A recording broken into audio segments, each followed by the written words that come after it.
Hello and welcome. My name is Daniel Walker, and today I'd like to talk to you about our veterans. Some of you may have a friend or family member who is currently serving in our armed forces or who knows a veteran. And fewer of you may understand the obstacles a veteran faces when they return home from active duty. There is a large risk of detriment to a veteran's health and well-being when they return home from wherever they are stationed. There is even the possibility that a person won't have a home per se when they return home, and even more possibly that they enlisted to escape financial crisis. Many unfortunate factors along with these leave a large number of veterans without a place to call home. Today I'm going to be explaining the importance of funding the U.S. Department of Veterans Affairs, or VA, and how we can help solve this issue together as a nation. First, I should explain some of the factors that might leave a person homeless. I could make a list of how any person becomes homeless, like civil family disputes, drug abuse, violence, employment issues, no affordable housing in the area, mental illness, etc. But specifically, a person that gets shipped overseas to work countless hours doing either trivial or complex work for the country is missing out on important employment and educational opportunities for their home country. Not only do veterans miss out on employment competition, they also may be disabled in combat. According to the Bureau of Labor Statistics, the unemployment rate for all working vets since 2001 was merely 3.5% last year, compared to a 41% of disabled veterans still not employed. Disabled veterans benefit largely from the Department of Veterans Affairs because they are given health care, housing opportunities, and drug counseling. Another disadvantage a veteran may come across worth noting highly of is the risk for developing post-traumatic stress disorder, or PTSD. This is a mental illness that someone may develop after witnessing or experiencing a life-threatening event. According to the VA website, 30% of veterans from the Vietnam War developed PTSD. 12% of the 2001 Gulf War veterans developed PTSD, and anywhere from 11 to 20% of the veterans who served in the Iraqi War developed this condition. People who do not find help through the VA, or do, but disregard it, seek to escape their condition through drugs and alcohol.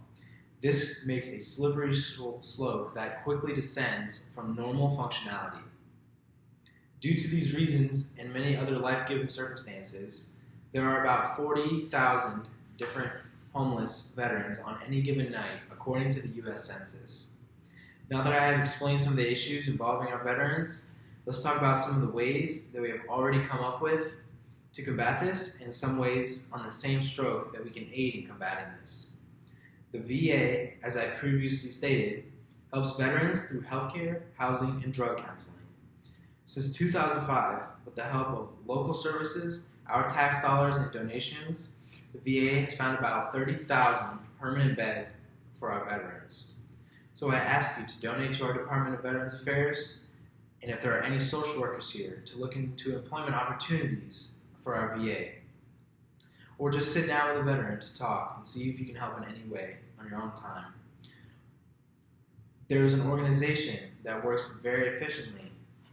It is called Vets Helping Vets. It is efficient because it uses veterans in the bond-creating service to aid other struggling veterans that come home finding nothing and feeling abandoned. There is a sense of camaraderie between veterans that social workers are unable to attain. The vets on the giving end also find a purpose for the service after the fact, while the vets on the receiving end can trust their counsel more than they usually would. On the Vets Helping Vets website, there's a passage titled, "Giving Back and Helping Others Can Be Therapeutic," where Dr. Suzanne Richards led a research team at the University of Exeter Medical School in various studies that found there are health benefits to giving back and helping others, especially with life-changing issues.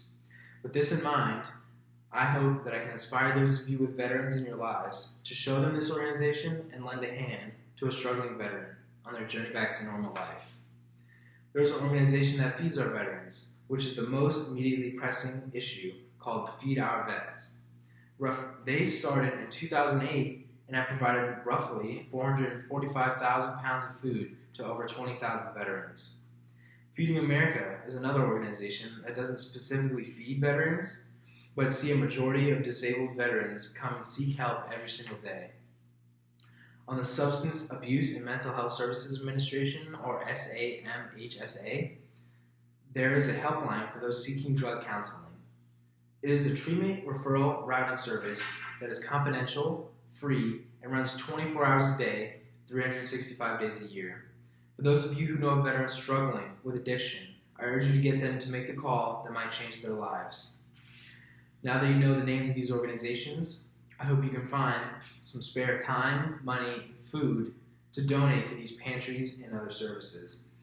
Now in Florida alone, according to the Florida Department of Veterans Affairs website, the Florida Council on Homelessness annual report found that the amount of homeless veterans has been cut in half, where in 2011 there were about 5,600 homeless vets to 2017 where there were roughly 2,800. This is very promising information. It's up to the citizens, though, to help bring this number down further. There are several ways you can help veterans, and anyone who has dealt with addiction knows that it's never easy to seek counseling. But I implore you to become a part of something greater than yourself and make the people who protect this country with their lives feel at home. Thank you.